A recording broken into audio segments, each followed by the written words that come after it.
ايامكم بتضحك. الاهلي وصل لمرحله انه ممكن ياخد بطوله واحنا نايمين على السرير.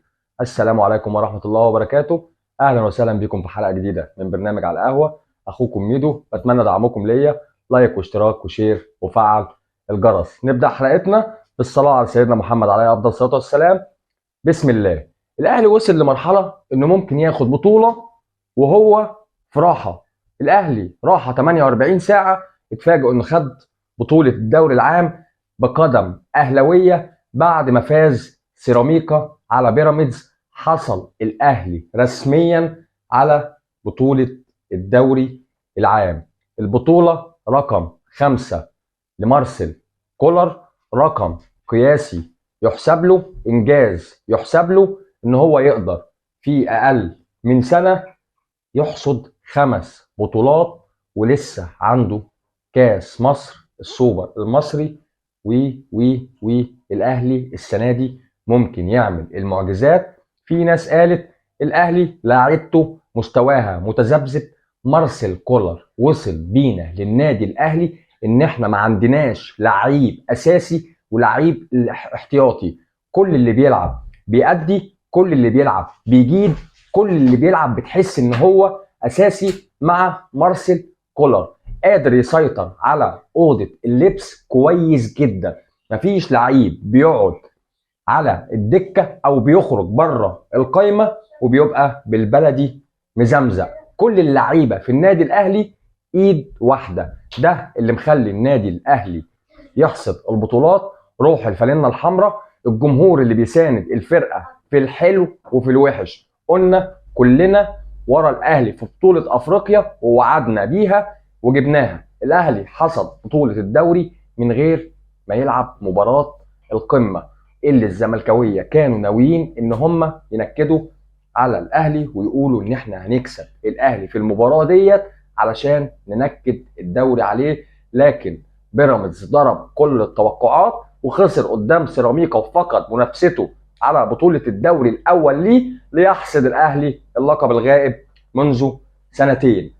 3 اغسطس الموعد النهائي لمحمود عبد المنعم كهربا انه يدفع الغرامه.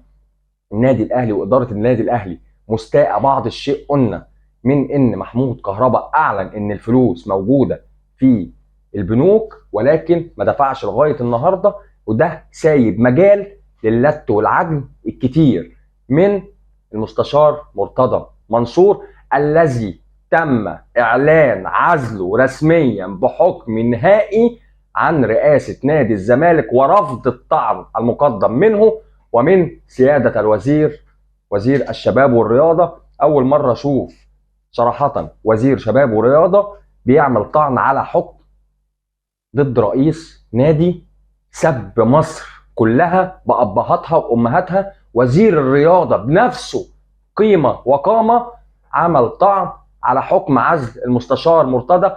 هل ده لإرضاء جمهور الزمالك؟ هل ده لعدم ولا مش عارف عدم ايه؟ هو بيشتمك اصلا. مش فاهم سياده الوزير كان مقدم الطعن ليه ضد الحكم وضد اللجنه الاولمبيه. ايقاف اليو ديانج الدبابه الماليه 6 اشهر لعدم دفع مستحقات وكيله. في خطاب وصل امبارح للنادي الاهلي بايقاف ديانج 6 شهور لعدم دفع مستحقات وكيله. دي حاجه احنا ما كناش نعرف حاجه عنها، لكن اليو ديانج صرح النهارده وقال بكره الصبح هيتم تسديد كافه الاموال التي يستحقها وكيله وسيتم رفع الايقاف عن كهرباء. الاسماعيلي يتمسك بدوري الاضواء والشهره ويحاول ارضاء جماهيره بفوزه اليوم على الداخليه. الداخليه لو كان فاز النهارده كان ركب على الاسماعيلي وكان الاسماعيلي قاب قوسين او ادنى ان هو يهبط لدوري بالبلدي المظاليم، وده شيء ما حصلش من زمن. جمهور الاسماعيلي ما يستحقش يتفرج على فرقته في دوري الدرجه الثانيه. جمهور الاسماعيلي ما يستحقش اللي بيحصل دلوقتي من الادارات وتوالي الادارات وتغيير مدربين واداره تروح واداره تيجي. لكن لعيبه الاسماعيلي النهارده كانت رجاله وتتمسك بوجودها في بطوله الدوري العام بفوزها على الداخليه النهارده.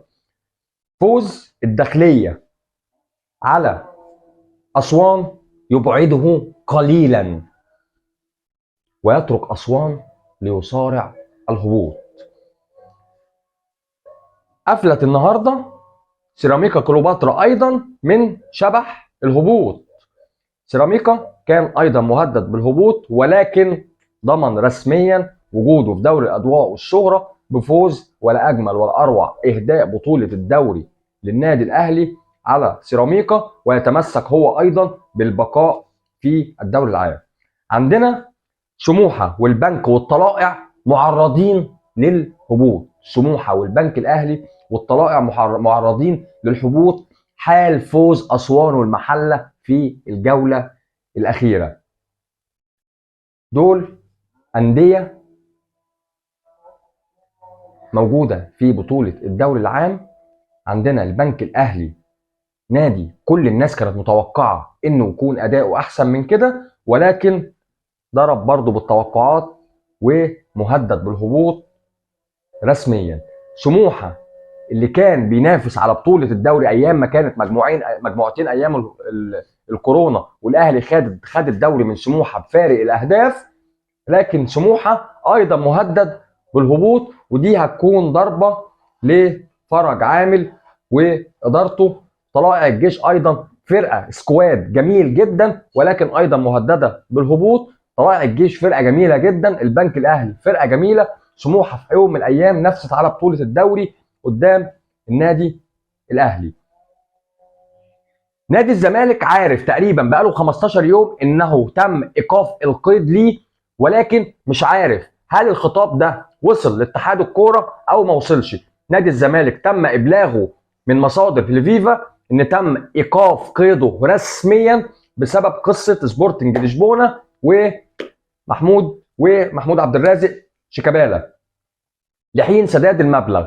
نادي الزمالك لغايه النهارده بيقول مفيش خطاب وصلني من اتحاد الكره بيفيد ان احنا موقوفين في فتره القيد القادمه، وتقريبا دي هتكون 3 فترات لو نادي الزمالك ما سددش. هو مبلغ مش كبير، لكن لو ما سددش هيتم ايقافه 3 فترات لتكرار نفس الاخطاء التي يتعرض لها نادي الزمالك من عدم سداد مستحقات انديه او لاعبين او شكاوى مقدمه ضده. فالمره دي لو الزمالك ما سددش هتكون 3 فترات قيد، ودي تقسم وسط اي فريق في العالم، مش فريق اصلا بيحاول يرجع تاني ويبني نفسه.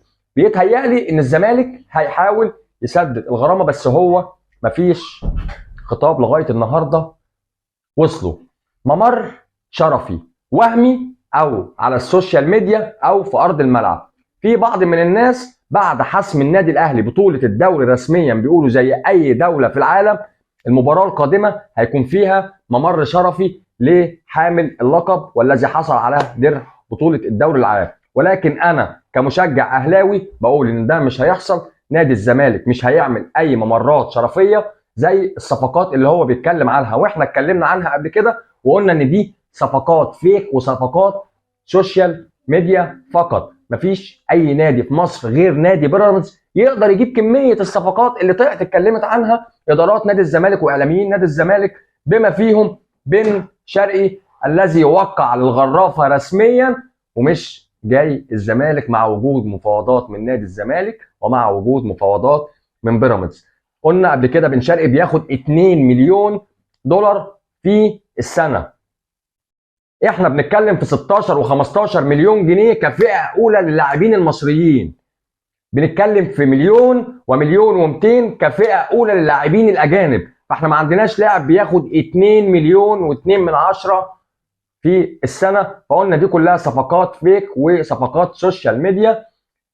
بنسبه 99.9 امام عاشور في النادي الاهلي. النادي الاهلي ما انصاعش لرغبه الجمهور في مباراه فيوتشر اللي ندهت وقالت احنا مش عايزين امام عاشور، ولكن انا حسيت اداره النادي الاهلي ان هي تجيب امام عاشور، وقلت امام عاشور جوهره عايزه تتحط في علبه ويتحافظ عليها. امام عاشور لعيب كبير جدا، لعيب عنده 24 سنه يفيد النادي الاهلي. وتاكيدا لكلامي نادي ميتلاند اليوم تعاقد مع لاعب وسط مدافع، وده بيقول ان في خلاص اقتراب لرحيل امام عاشور وغطوا مركزه. امام عاشور متواصل مع النادي هناك حاليا، عايز ينهي كافه الامور علشان بنسبه 99% امام عاشور وقع للنادي الاهلي. النادي الاهلي هيدفع تقريبا 2 مليون و750 الف يورو. دي قيمه صفقه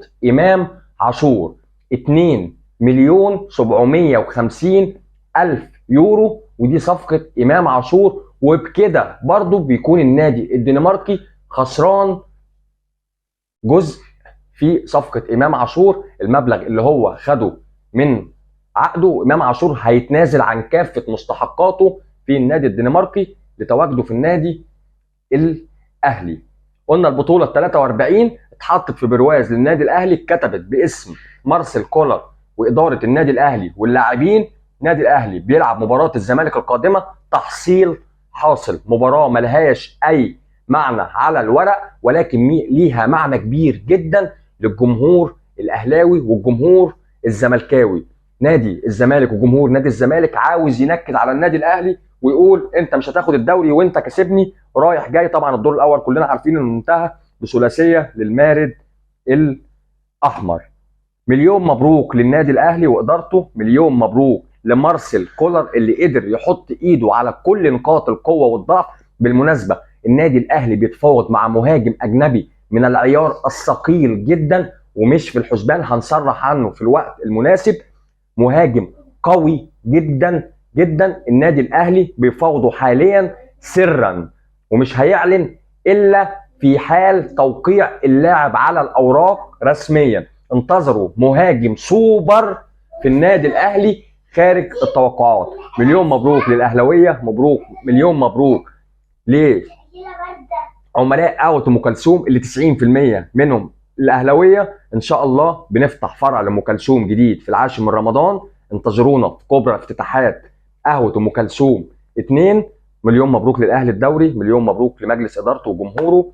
انتظروا مننا كل جديد، بتمنى دعمكم ليا. اخوكم ميدو، لايك واشتراك وشير وفعل الجرس. سلام عليكم.